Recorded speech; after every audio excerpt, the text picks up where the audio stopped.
This beautiful piece of meat is currently my absolute favorite cut. It's so tender and juicy despite having really good macros, which is very rare for a piece of meat. I'm talking about pork tenderloin. It has a round shape and looks kind of a cylinder. It is also super versatile, suitable for a range of recipes, and is super easy to make. However, the best part about this cut is this. Do you see the marbling? It is basically non-existent because there is almost no fat in this meat. For most cuts, this would be a complete disaster and would lead to a very tough cut of meat, but because this muscle does very little work in the cow, it doesn't develop strong and tough muscle fibers, which leads to a very tender piece of meat. It can have some pieces of fat or silver skin on the outside. I like to trim that off to reduce calories even more, and silver skin can also be quite unpleasant to eat. Once it is trimmed, season the meat just with salt and try to cover the entire meat, which weighs around 180 grams in total. So heat up a pan to medium-high heat, spray in some oil, and now add in the pork. The goal here is not to cook the meat through,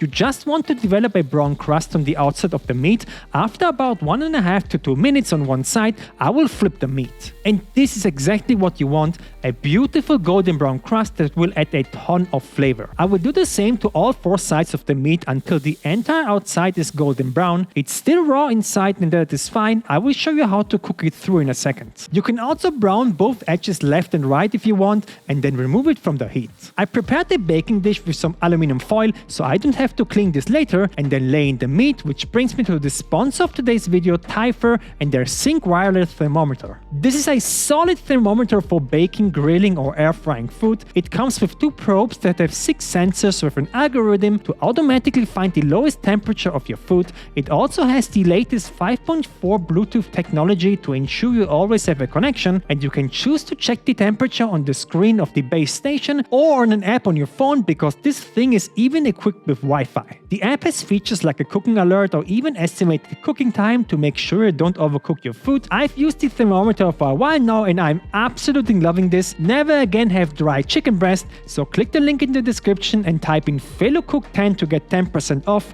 Thank you, Typhur. So this now gets into a preheated oven at 180 degrees Celsius or 350 F for 13 to 15 minutes. However, I have the Typhur thermometer, so I will use it to make sure I have a beautiful pink cooked piece of meat. I will set the thermometer to a target temperature of 150 degrees Fahrenheit, which is 65 degrees Celsius, and then insert the probe about halfway through in the meat, so place it in the oven and then make the rest of the recipe. What works beautiful with this recipe is a potato. I have here 350 grams.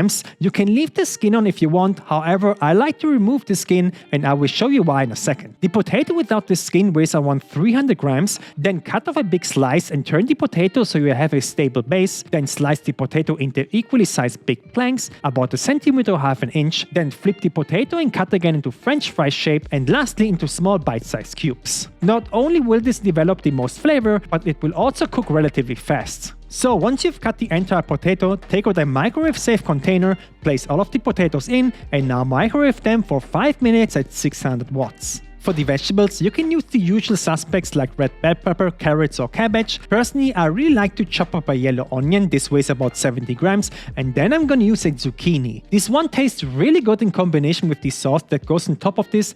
Cut off the roots and the zucchini in half, then slice the longer pieces again in half, turn them and cut again into bite-sized pieces, roughly the same size as the potatoes. And the zucchini weighs about 250 grams in total. For the sauce, place a glass on the scale and add in soy sauce, 20 grams enough, followed up by 15 grams of honey. I will add a bit more than usual to this sauce. The sweetness works perfectly with the potatoes. Next is an ingredient called balsamic vinegar cream. You can also use rice vinegar if you want, however this will add a very interesting flavor to the overall dish. I highly recommend trying this. 5 grams goes into the glass as well, and lastly a little bit of cornstarch. This will make the sauce thick so it sticks to all of the food in the pan. Mix it and then let's get cooking. Heat up a pan to medium heat and spray in some oil. Your potatoes should be microwaved now, so take them out and add them directly to the pan with a pinch of salt.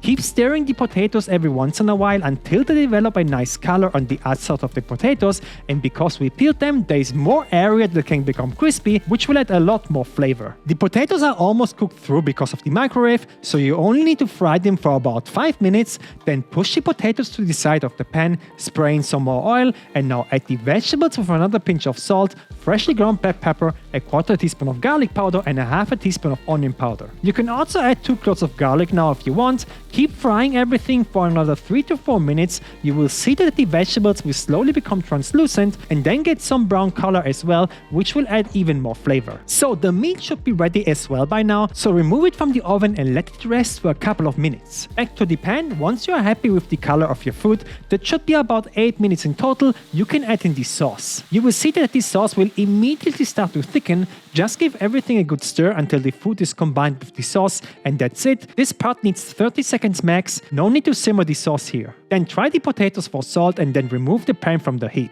So pull out the probe from the meat and then slice the pork into slices, and now look at this beautiful pink color. Absolutely amazing. Add your honey glazed potatoes and vegetables as a side. There you have an incredibly delicious meal, and I'm telling you, the pork tenderloin is so freaking delicious. I'm loving this piece of meat right now. The entire meal comes in at 630 calories with 50 grams of protein. If you like this recipe, you need to check out my cookbook with over 200 low-calorie, high-protein recipes that will help you lose weight and keep it off for the rest of your life. Buy it once and get every recipe update for free. The link is in the description.